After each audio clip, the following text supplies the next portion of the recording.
Alors, nous sommes le mercredi 24 Adar, et nous sommes arrivés donc d'Af Nun Tet de Baba Batra Nun Tet. Nous sommes à la ligne 5. Amar Rav Yehuda Amar Shmuel.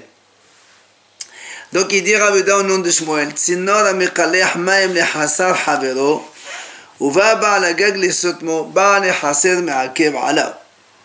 Il dit Rav Yehuda au nom de Shmuel, si quelqu'un il a un tuyau d'évacuation d'eau et l'évacuation se fait dans la cour de son ami, ok, donc lui il a une maison avec la gouttière, le tuyau qui coule, et donc l'eau elle s'écoule, elle s'évacue dans la cour de son prochain. Et voilà que le monsieur, donc le propriétaire de la maison, il veut boucher ce tuyau pour que l'eau elle ne descende plus dans la cour. Alors il nous dit, le propriétaire de la cour, il peut l'en empêcher. Ça paraît bizarre, ouais. Le propriétaire de la cour, il peut l'en empêcher. Pourquoi il l'en empêche? Il lui dit, parce qu'il a un argument. De Amal, il lui dit, et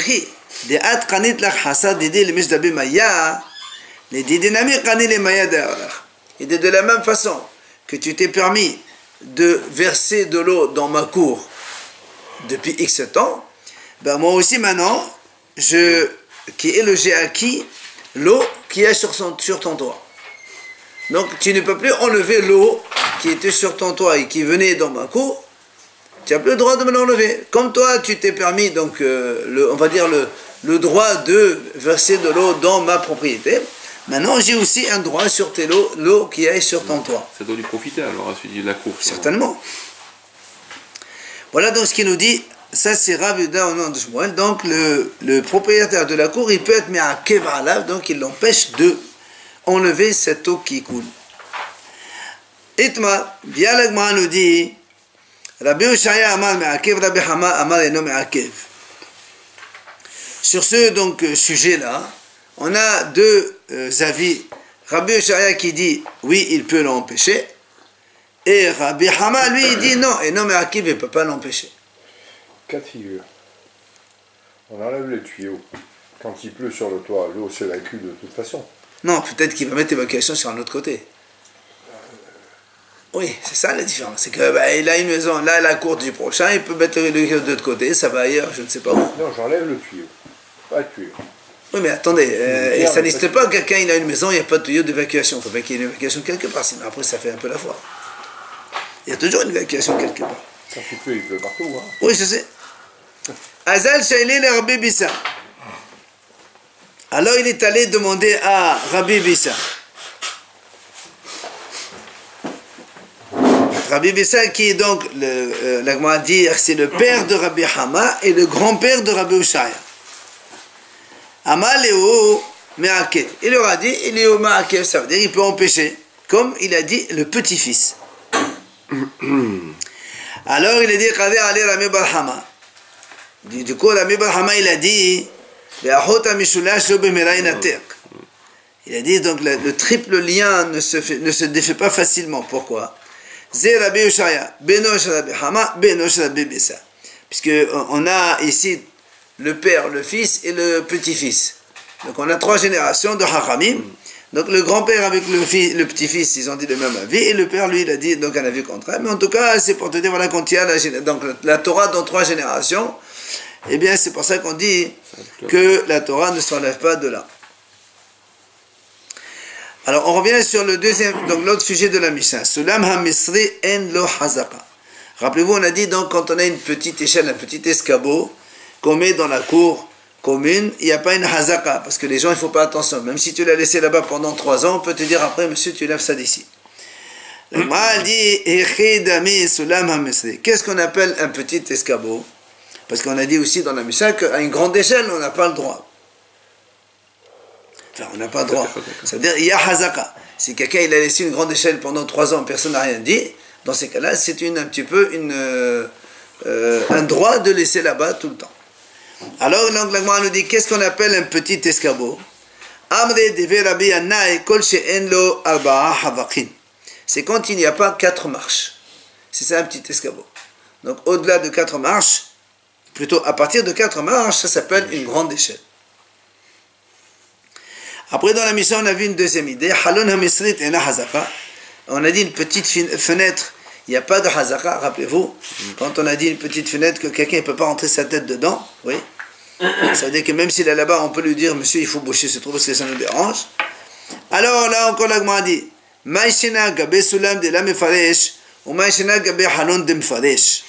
La Gemara dit, pourquoi dans la Mishnah, quand on a parlé de grande échelle, petite échelle, on n'a pas donné de précision. Comment on définit petite et grande échelle. Par contre, quand on a parlé de la petite fenêtre, on a dit dans la Mishnah, c'est quoi une petite fenêtre? Et on a dit, donc, un homme ne peut pas rentrer sa tête dedans. Pourquoi dans la fenêtre, tu as donné une définition d'une petite, et dans l'échelle, tu n'as pas donné? On a dit, ça marche. Hein? Ah, ça c'est avec moi, ça. On parle de la Mishnah. Pourquoi dans la Mishnah, tu n'as pas fait ça?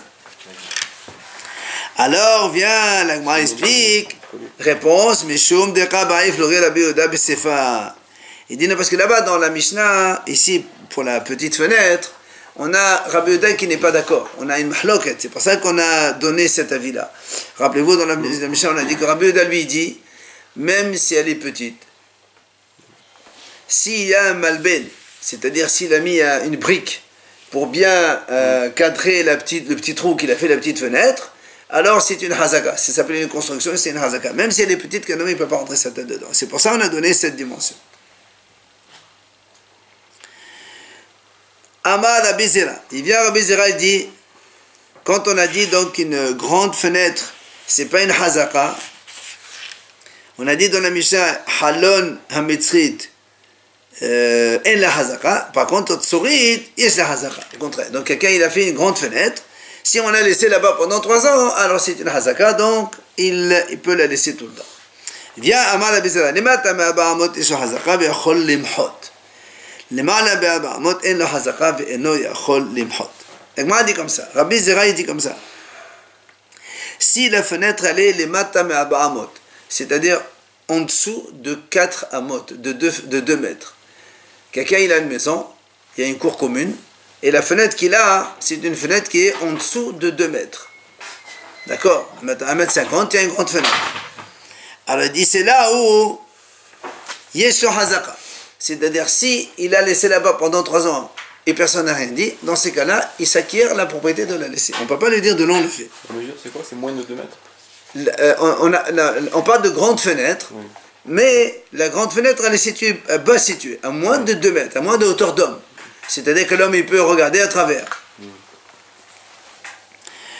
Et Rabbi Zera, il continue, il dit, Viachol limhot.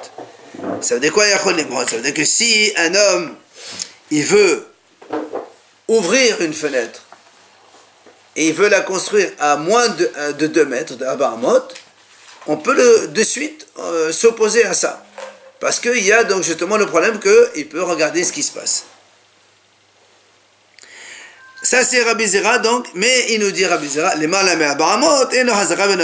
mais si quelqu'un il veut construire une fenêtre au-dessus de 2 mètres, donc au-dessus de hauteur d'homme, là-bas, même s'il avait déjà une fenêtre depuis X temps, 3 ans, on peut un jour lui dire, monsieur, ça nous dérange si on lève, ça ne s'appelle pas une hazaka.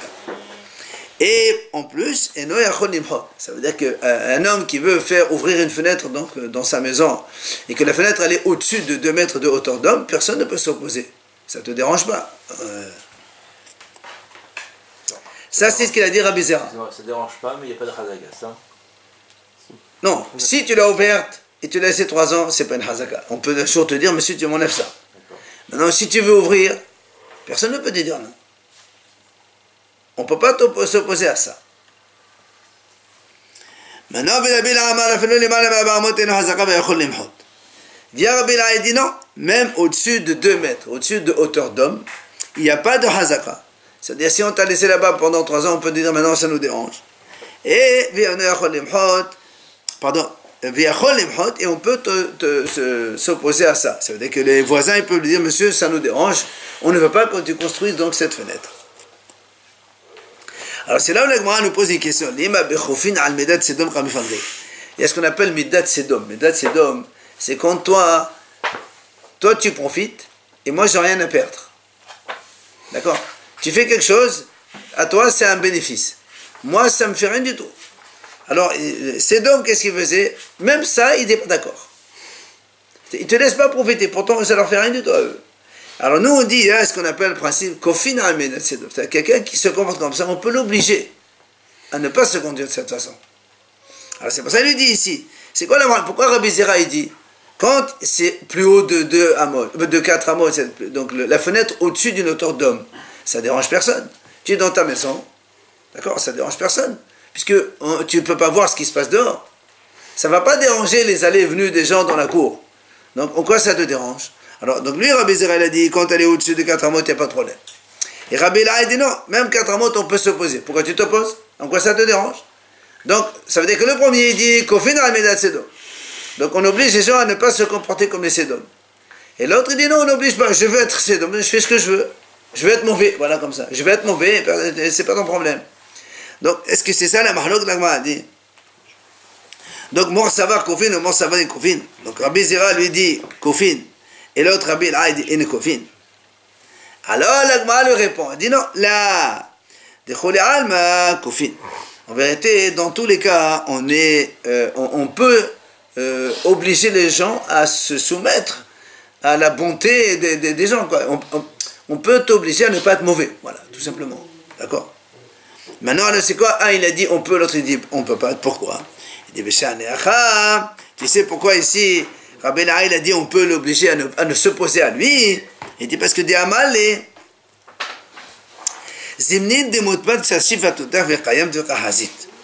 Il dit parce que l'autre, pourquoi il peut s'opposer même à plus de 2 mètres? C'est à plus de hauteur d'homme, en quoi ça te dérange? Il dit non, l'autre il peut lui dire monsieur, moi je m'excuse, des fois tu peux apporter un tabouret chez toi, et tu montes et tu regardes la fenêtre ce qui se passe dans la cour, et nous on n'a pas envie. Comme ça donne un peu sur la cour, ou cour du prochain, ou la cour de résidence commune, donc on ne voit pas que tu aies donc comme ça le regard sur tout le monde. Alors c'est pour ça qu'il peut s'opposer. Donc c'est pas une question de Kofin Amen, c'est pas une médaille Sédom, c'est gênant. C'est pas comme on croyait tout à l'heure, ça dérange pas. Non, ça dérange. Et l'agma nous ramène ici, quelqu'un il est venu justement, il voulait faire une fenêtre au-dessus de hauteur d'homme. Il est venu chez Rabbi Ami, parce que l'autre il voulait pas. Shadré le kamé de Rabbi Abba Bal Mamal. Il a envoyé chez Rabbi Abba Bal Mamal. Et alors, qu'est-ce qu'il lui a dit Rabbi Abba Bal Mamal? Il a dit, fais comme Rabbi Ela. C'est-à-dire, comme il a dit Rabbi Ela, que même au-dessus de hauteur d'homme, il peut s'opposer. S'il ne veut pas, il a le droit. C'est Midat Sédom, ça. Hein? C'est pas Midat Sédom? Non, justement, il a dit, parce qu'on a dit tout à l'heure, il a dit, tu peux apporter un tabouret, tu commences à regarder. Amal Shmuel, il vient Shmuel, il dit, par contre, vous l'aura. Si quelqu'un, il a fait une petite fenêtre pour avoir de la lumière, d'accord? Kol Shehu yesh lo hazaka. C'est-à-dire, dans ces cas-là, les voisins ne peuvent pas, ça veut dire qu'il y a une hazaka, que si j'ai laissé ça pendant 3 ans et tu n'as rien dit, tu ne peux pas venir maintenant me dire donc il faut boucher la fenêtre. Parce que c'est pour de la lumière. Au-dessus de 2 mètres, on vous dit la même chose. Non, là il dit n'importe. Ça c'est pour la lumière, ça. L'autre, c'est pas pour la lumière. Imagine qu'il n'y a pas de soleil de ce côté-là. L'origine, c'est toujours la lumière. Ah non, pas forcément. Même si la tête elle passe pas comme on a vu. Ah oui, oui. Donc, Là, dans tous les cas, il a dit si c'est pour de la lumière, donc c'est tout le temps. Et Hazaka, si tu as fait pendant 3 heures, tu l'as gardé, personne ne peut t'opposer. Allez, maintenant, nouvelle Mishnah. Haziz, Ad Tefah, Yeshlo Hazaka, Ve'achol Limhot. Pachot Metefah, Elo Hazaka, Ve'en Yachol Limhot. La Mishnah nous dit comme ça. Ziz, c'est une tige qui sort du toit du mur de la maison. Parce que j'ai une maison, ok, et je fais sortir un truc métallique, soit pour suspendre des choses, ou enfin, je sais pas, hein, comme une sorte de crochet, voilà, un crochet. Alors il a mis ça, dit comme ça, un tefa, jusqu'à 10 cm. Alors là, il est sur hazaka. Si tu l'as fait quand tu n'as rien dit, d'accord? Eh bien, c'est une hazaka, on ne peut pas t'en enlever ni t'obliger à l'enlever.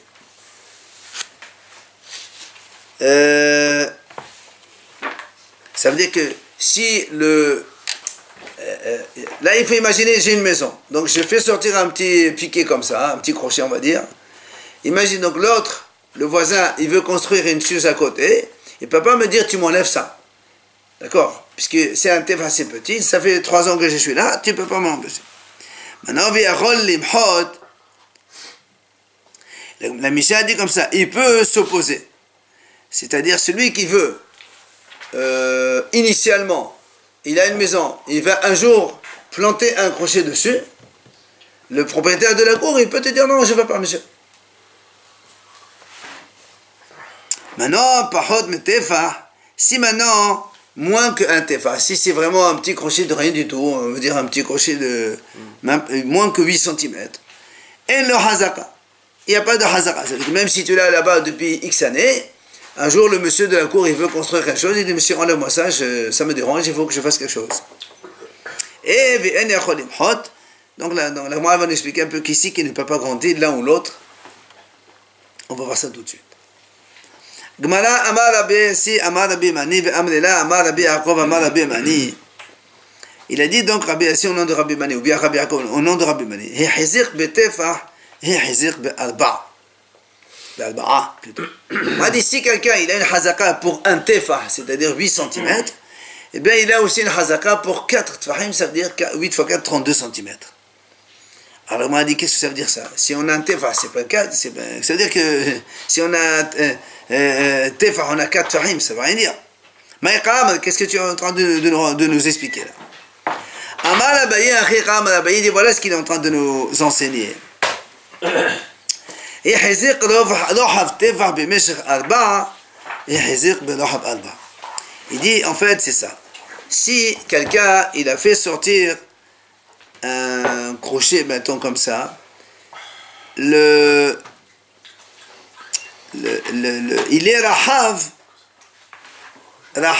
tefah, ça veut dire il est large de tefah, mais il est long de 4 fahim. Ça veut dire tu as fait sortir pas un crochet, une planche comme ça, soit en bois ou en métal, qui est fait rahav tefah, et longueur de 4 fahim. Donc on va dire 10 cm sur 40 cm. D'accord? Si tu as une hazaka pour ça, alors ça veut dire que tu as aussi le droit, exactement comme ça, voilà. Si je prends ça, cette feuille-là, voilà, ça c'est tefah, ça c'est arba'at fahim, je sors ça de mon mur. Si ça fait 3 ans que j'ai fait comme ça, alors je peux aussi élargir jusqu'à 4 fahim. Donc si j'ai un tefah sur 4 fahim, je peux aussi allonger en longueur de 4 fahim. Je sais pas moi, chacun il fait ce qu'il veut. Non, pas, c'est ça, mais il y a des usages personnels, je sais pas. Maintenant on a dit alors regardez, on a dit si quelqu'un il fait sortir un crochet moins qu'un tefa, on a dit ça s'appelle pas une hazaka, c'est-à-dire un jour ou l'autre le monsieur veut dire monsieur ça me dérange, même si ça fait 3-4 ans qu'il est là-dessus, on peut te dire ça dérange. Il ne peut pas s'opposer. Alors on a dit qui ne peut pas s'opposer? Amar Avuna, Loshano, la Balagag, Bebala Haser. C'est-à-dire, Balagag, c'est celui qui a fait, donc, le propriétaire du toit, donc de la maison. C'est lui qui ne peut pas s'opposer. Donc, c'est le monsieur qui a fait sortir le crochet, on va dire comme ça, ne peut pas s'opposer contre le Baal Haser. D'accord? Parce que moi, j'ai une maison comme ça. D'accord? J'ai une maison, et la maison donne sur la cour d'un voisin. Moi, j'ai fait sortir un petit crochet comme ça sur le mur, et le mur, il est évidemment dans la cour du voisin, évidemment. D'accord? Il est bord sur la cour du voisin. Justement, c'est ça, on a dit. Même si moins qu'un 8 cm, ça c'est rien, un petit clou de 3-4 cm, d'accord? Alors on a dit, c'est pour ça il dit, donc toi tu as le droit de le sortir, mais c'est pas une hazaka. Mais par contre, tu ne peux pas t'opposer. Qu'est-ce que ça veut dire on ne peut pas s'opposer? On a 2 versions. Ravuna a dit, c'est le propriétaire donc de ce crochet, on va dire comme ça, ne peut pas s'opposer au propriétaire de la cour. Si un jour il a envie de suspendre quelque chose sur ce crochet, il a le droit. Si le crochet est chez lui. Où chez lui? Il n'est pas chez lui, il est dans la cour. Oui. Vous avez dit qu'il est bord sur le terrain du voisin. Absolument, sur la cour du voisin, oui. La cour du voisin. Attendez, on parle d'un crochet de 5 cm, d'accord? Un petit crochet comme ça de rien du tout. Il est dans la cour du voisin. Il est dans la cour, ben oui, dans l'espace aérien de la cour du voisin, c'est exactement ça. Voilà. Eh bien, moi, le voisin, ce crochet il déborde entre guillemets chez moi, Oui. qu'est-ce que je veux?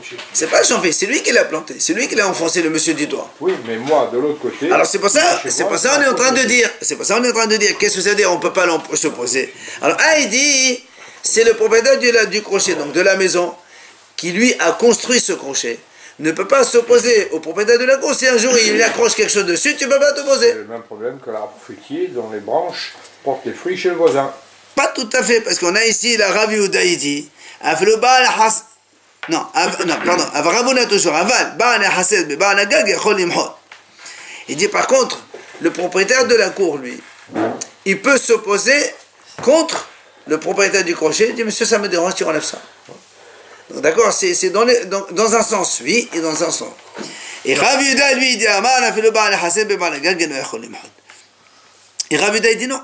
Il dit, même le propriétaire de la cour ne peut pas s'opposer au propriétaire donc, de la maison et du crochet.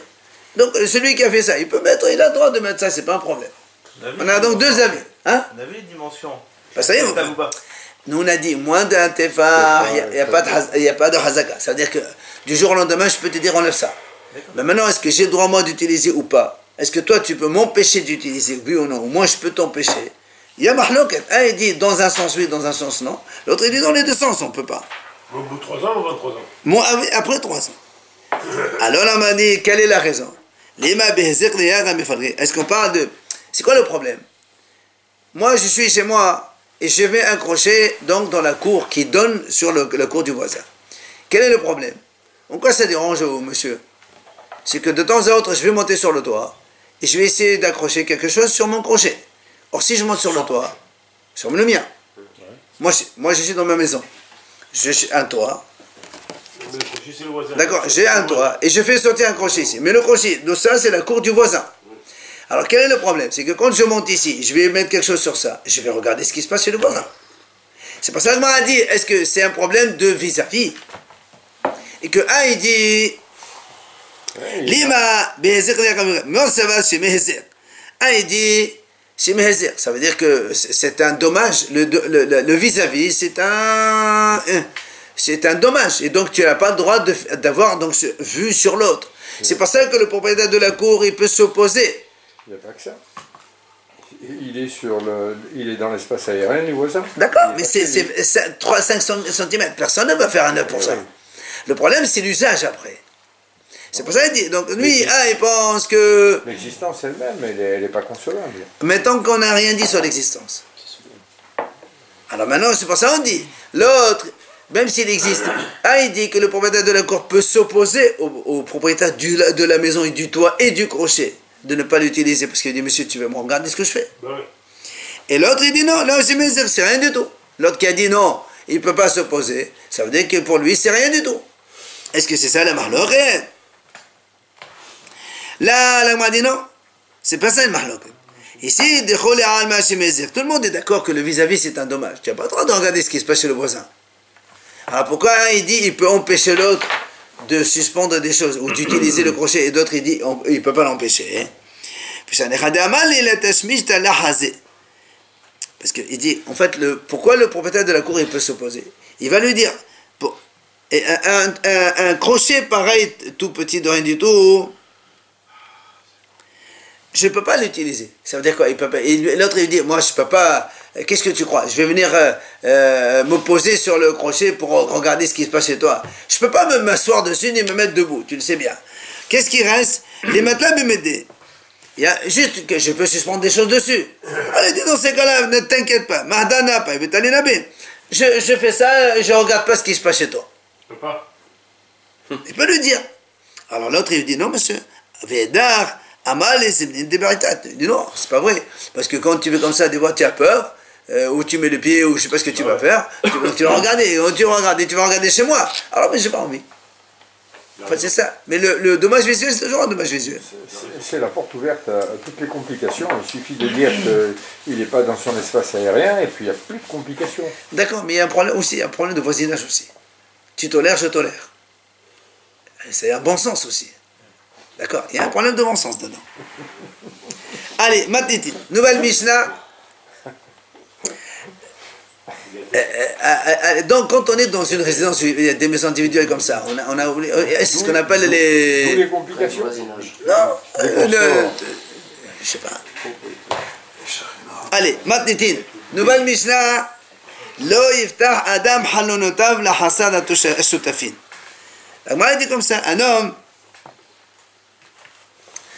il a une maison dans une résidence où il y a plein de maisons différentes, il y a une cour commune, ok? Ben, il ne peut pas du jour au lendemain ouvrir une fenêtre. Il y avait un mur, tu casses ce mur et tu fais une fenêtre. Tu n'as pas le droit. Parce que là aussi, problème que tu commences à regarder ce que tu ne regardais pas auparavant.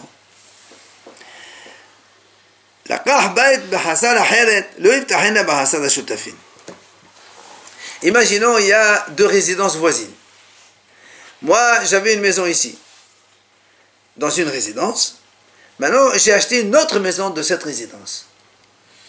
Et alors là, donc dans ces cas-là, la Mishnah, elle dit, si j'achète une maison dans une autre cour, je n'ai pas le droit de l'ouvrir sur cette maison qui est dans l'autre résidence. Pourquoi? Parce que la Mishnah dit ici. Non, elle ne dit pas ici. Après, on verra. Donc, on n'a pas le droit. La même chose, la Mishnah dit. Si moi, j'avais une maison, je construis un étage dessus. D'accord? Je n'ai pas le droit aussi d'ouvrir cette maison sur la cour. C'est-à-dire, je ne peux pas faire des escaliers. Si, imagine, je veux louer cette maison à d'autres, je n'ai pas le droit d'ouvrir un escalier sur la cour commune pour que les habitants de cette maison, ils vont emprunter, d'accord? Bon, là, dans la Gemara, elle va le dire, je crois, c'est parce que ça va multiplier les allées et venues dans la cour. Tu vas augmenter le nombre de gens qui vont marcher, alors que c'est pas normal, c'est pas légal. Alors, comment il fait, dit la Mishnah?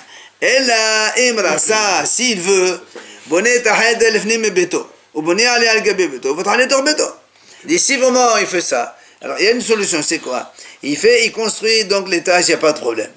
Mais il fait descendre un escalier dans sa maison lui-même, au lieu de faire descendre l'escalier dehors, d'accord? Tu fais descendre l'escalier dans toi-même, et après donc il y aura moins de allées-venues sur ça. Pas de déclaration de permis de construire. Alors, la Gemara dit, quand on a dit dans la Mishnah, un homme n'a pas le droit d'ouvrir une fenêtre qui donnerait sur la cour commune de tous les résidents. Alors, on m'a dit, mais même si je suis voisin avec quelqu'un seulement, même une cour privée de quelqu'un, je n'ai pas le droit d'ouvrir une fenêtre non plus. C'est a fortiori ça. D'accord? Ah oui, s'il y a un monsieur qui habite en face, je ne peux pas ouvrir une fenêtre, commencer à regarder ce qui se passe chez lui. Alors, la Gemara dit justement, c'est vrai, tu as raison, là, mais non seulement, ça c'est évident, là, mais non seulement dans la cour donc d'un privé, c'est sûr que on n'a pas le droit d'ouvrir une fenêtre, parce que là tu vas le voir directement, et aval, mais pour la cour commune où il y a plusieurs résidences, j'aurais pu penser, parce que, quel est le problème? Moi j'ai une maison, imagine il y a 4-5 maisons autour de moi, et on a une cour commune. Moi je veux ouvrir une fenêtre, qu'est-ce qu'il va me dire, monsieur? Non, tu vas me regarder de plus. Alors le m'a dit, mais l'autre il lui dit, mais de toute façon, moi je marche dans la cour, tout le monde te regarde dans la cour. Si tu fais quelque chose dans la cour, tout le monde te regarde, puisque la cour elle est commune à tout le monde. Donc ça te dérange quoi que j'ouvre une fenêtre? D'accord? Il lui dit, sauf, de toute façon, si tu as envie de faire quelque chose dans la cour commune, tu dois faire attention que je ne te regarde pas quand je passe dans la cour, moi et les autres résidents. Alors en quoi ça te dérange qu'il y a la fenêtre maintenant? Hein? La fenêtre, Non. Tu ne pas de se relever. Moi j'ai une fenêtre. Au lieu de sortir dehors et je te regarde par la fenêtre. En quoi ça te dérange? Ça c'est un phénomène permanent, la fenêtre. Alors, il ne fait que traverser. Quand il est dans la cour, il n'y est pas de manière permanente. C'est un peu ce que dit la Gemara maintenant. La Gemara dit non, c'est pas ça qu'on t'apprend que non. Pourquoi? Le monsieur donc de la cour, il lui dit à celui qui veut ouvrir la fenêtre,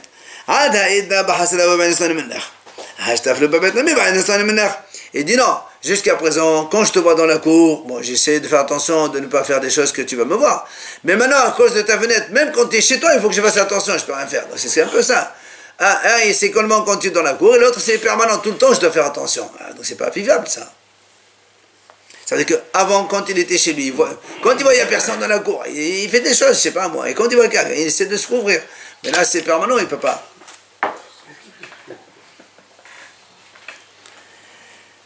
Tanu Rabbanan Chachamim enseigne.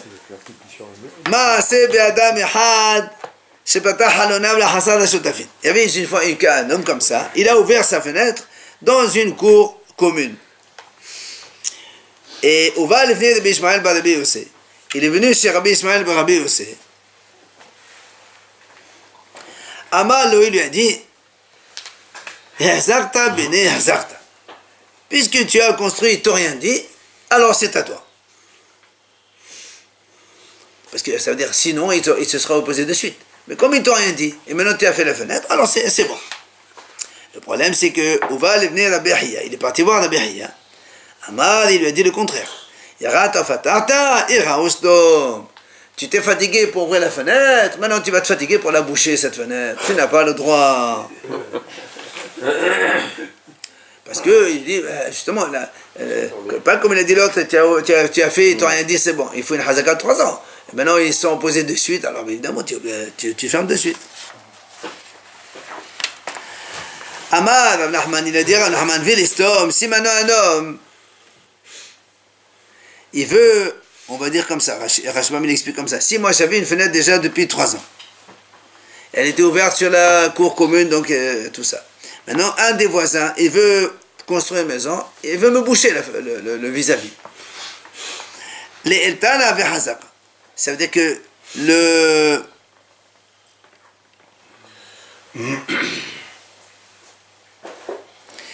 les Eltana avec Hazaka, ça veut dire que si tu laisses faire, la Hazaka est immédiate. Ça veut dire que si tu laisses construire le mur, tu ne peux pas dire après, ah non, ça me dérange.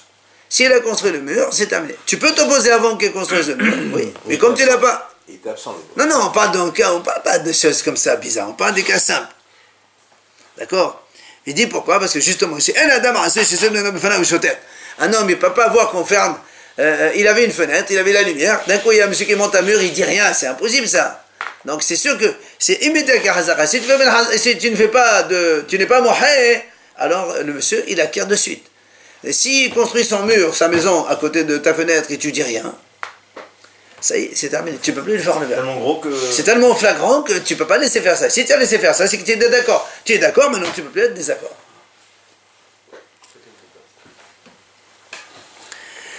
Alors on a dit dans la Mishnah, on a dit si quelqu'un donc il a pris une maison dans une cour voisine, il ne peut pas l'ouvrir dans la première cour parce que ça multiplie les allées et venues. C'est ce que la Gemara a dit. Quelle est la raison? Parce que justement, il multiplie les allées et venues. Parce qu'avant il y avait ici combien de résidents? Maintenant à la maison ici il y a d'autres habitants. Et comme ils vont tous passer par là, donc ça va multiplier les allées et venues dans la cour ici. Alors qu'avant ils étaient dans l'autre cour.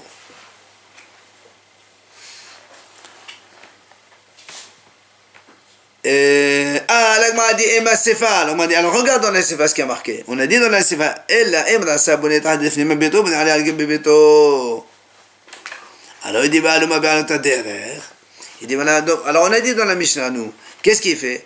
Il construit la chambre à l'intérieur. Il fait l'étage aussi à l'intérieur. Oui. On m'a dit alors. Finalement ils vont sortir par la porte là-bas. C'est la même chose. Donc tu voulais solutionner, mais tu n'as rien solutionné dans tous les cas.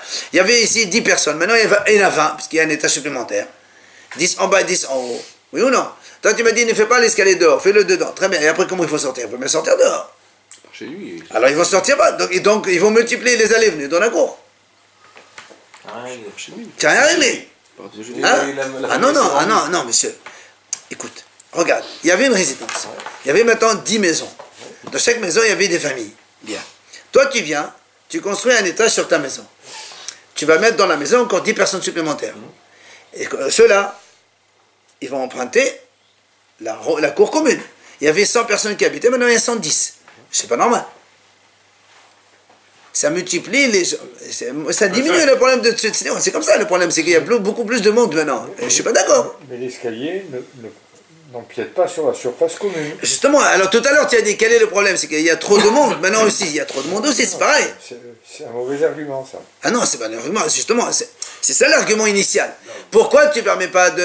Pourquoi si j'achète une maison dans la cour voisine, tu me dis, tu n'as pas le droit de l'associer avec celle-là? Parce que toi-même, tu as dit, parce qu'après, les gens qui habitaient dans cette maison, ils vont emprunter l'accès par cette cour, et donc tu vas multiplier le nombre d'allées-venues dans la cour. Ça, c'est une conséquence de conséquence de conséquence. Non, parce que la maison, celle-là, elle était dans l'autre résidence. Elle avait une ouverture dans l'autre résidence. Toi, tu l'achètes, et tu fais tout accéder par ce côté-là. Donc, on ne te permet pas, parce que tu multiplies les allées-venues dans ce côté-là.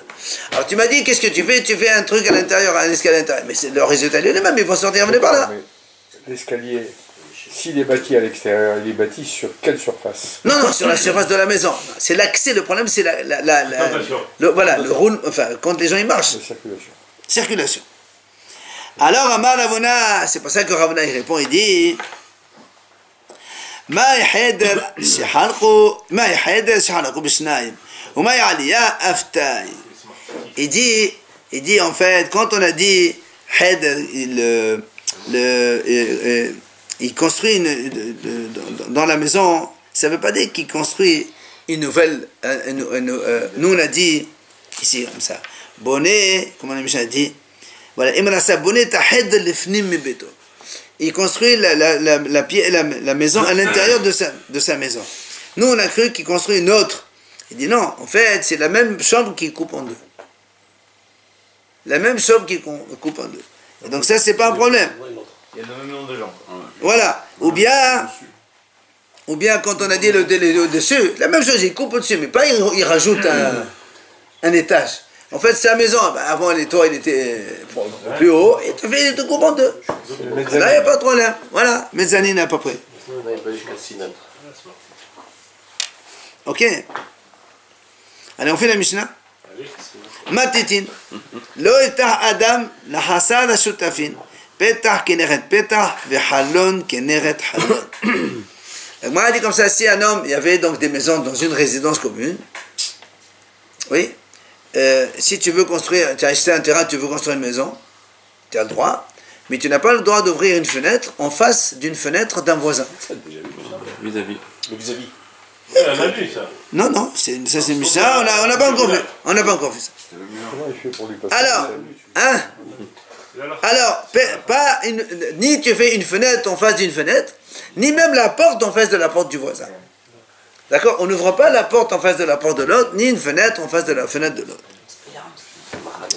Haya katan lo ya'asen no gadol. Si il avait déjà une porte, d'accord? Il avait déjà une porte ou une fenêtre, il n'a pas le droit de le faire plus grand, d'agrandir la porte ou la fenêtre. Même s'il n'a pas de vis-à-vis. Même s'il n'a pas de vis-à-vis. Pourquoi? S'il n'y a pas de vis-à-vis. Attends, on va voir. Il avait donc une fenêtre katan ou la même chose. Il avait une fenêtre. Tu ne peux pas le couper en deux fenêtres. Aval. Il dit, par contre,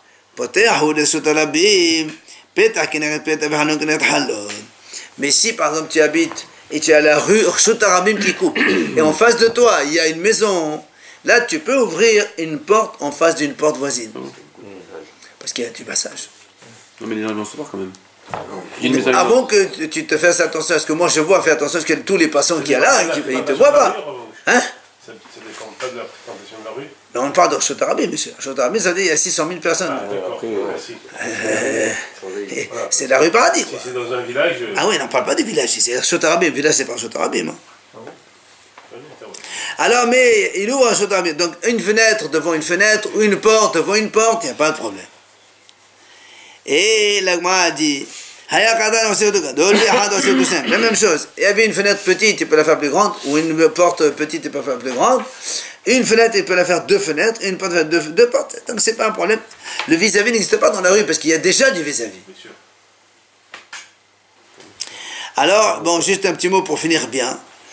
Gmara Mena-Nemile. Gmara dit d'où on apprend qu'on n'a pas le droit d'ouvrir une fenêtre. On parle de la résidence, on ne parle plus de la rue. On parle dans une résidence commune. Il y a une maison en face, je n'ai pas le droit de. Quand je construis ma maison, je ne mets pas la porte en face de la sienne, ni la fenêtre en face de la sienne. Pourquoi on n'a pas le droit? Il dit Amar Rabbi Yohanan de Amad Kra, parce qu'on a vu dans le Passouk, dans Parshat Balak là-bas, On a vu que Bil'am, il a levé ses yeux, il a levé le béni Israël, comment il résidait par tribu. Alors on va dire, qu'est-ce qu'il a vu? Mala'a. Qu'est-ce qu'il a vu? Il a vu que toutes les tentes d'Ibn Israël, il n'y a jamais une tente en face de l'autre, jamais une porte en face de l'autre. Une tente comme ça, comme ça, comme ça. Les portes, elles sont toujours donc sans le vis-à-vis. Alors, qu'est-ce qu'il a dit? Amar, ceux-là, ils ont le mérite que la providence divine, elle siège parmi eux. Il y a la résidence, donc Hachem, il réside parmi eux parce qu'il y a la pudeur entre un. Quand ils étaient dans le désert. Ouais, il y avait des tentes aussi. Hein. Il y avait des maisons, c'est pareil. Donc, c'est pour ça qu'on n'a pas le droit de mettre donc, une fenêtre en face de l'autre. Donc, c'est la Shrina d'Hachem qui vient quand il y a la Tzniut de l'Am Israël.